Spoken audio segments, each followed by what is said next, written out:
Unveiling the new look of Guinness. Discover a colorful world of more.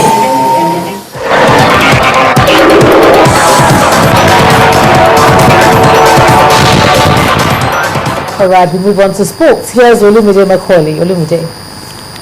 Thank you, Ijoma. Welcome to Sports News. Real Madrid recorded their first victory in 10 years on German soil tonight following a 6-1 win over Schalke in the first leg of the UEFA Champions League last 16. Karim Benzema opened scoring in the 13th minute, while Gareth Bale produced a stunning finish in the 21st minute to make it 2 in the first half. Schalke, unbeaten in their last 8 games, conceded 4 more goals in the second half, as Cristiano Ronaldo scored a brace while Benzema and Bale got their seconds of the night in the 57th and 69th minute. In the second match of the night, Didier Drogba faced his former club Chelsea for the first time since joining Galatasaray. The game ended 1-1 with Fernando Torres scoring for Chelsea, while Aurelien Chouameni leveled up for Galatasaray. The Nigeria Football Federation will on Thursday unveil the new jersey of the country's national football team, which will also serve as the official jersey of the Super Eagles at the FIFA World Cup. The new and refreshing design is produced by Adidas, the official kit supplier of Nigeria's national teams. The new design will be worn for the first time by the Super Eagles at the next week's international friendly against Mexico. Super Eagles players, goalkeeper Chigozie Agbim, midfielder Abdullahi Shehu, and winger Ejike Ozenyi will be on hand to showcase the new jerseys at the occasion.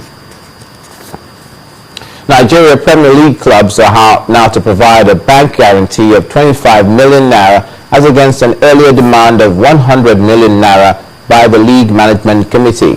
The LMC have also waived the payment for the registration fees for the new season and insurance cover to ensure the league kicks off on March the 7th as announced.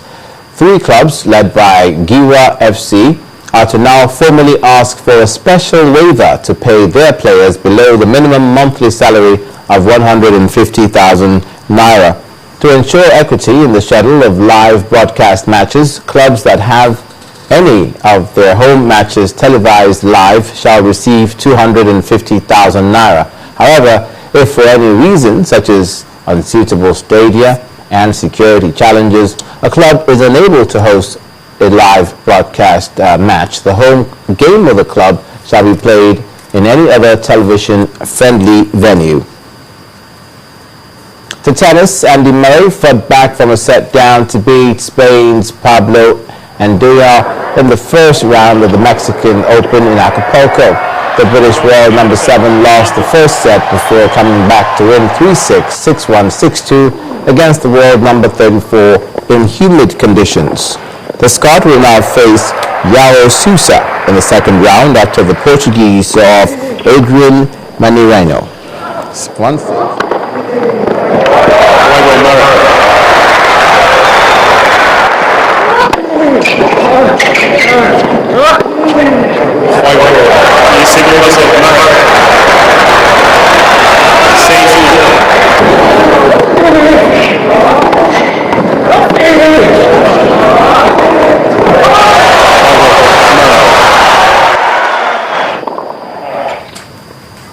And that's it on Sports News. Ijoma will be back with the rest of the news at 10 just now.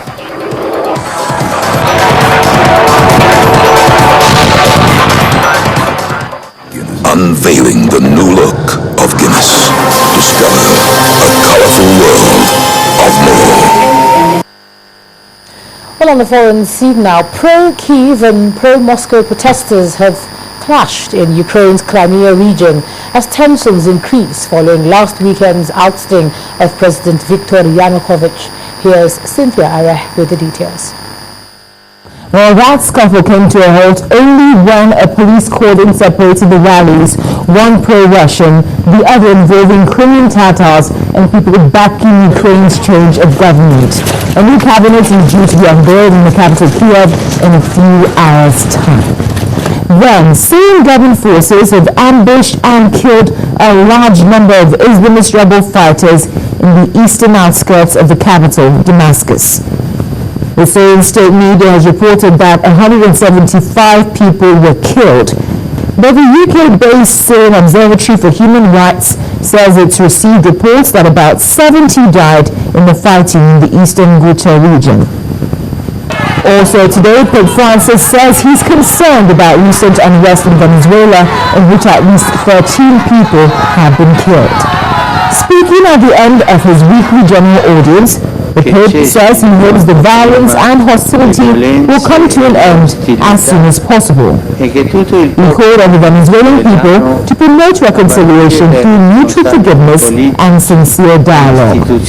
Finally, Germany's top court has declared unconstitutional a rule requiring parties to win at least 3% of the vote to enter the European Parliament.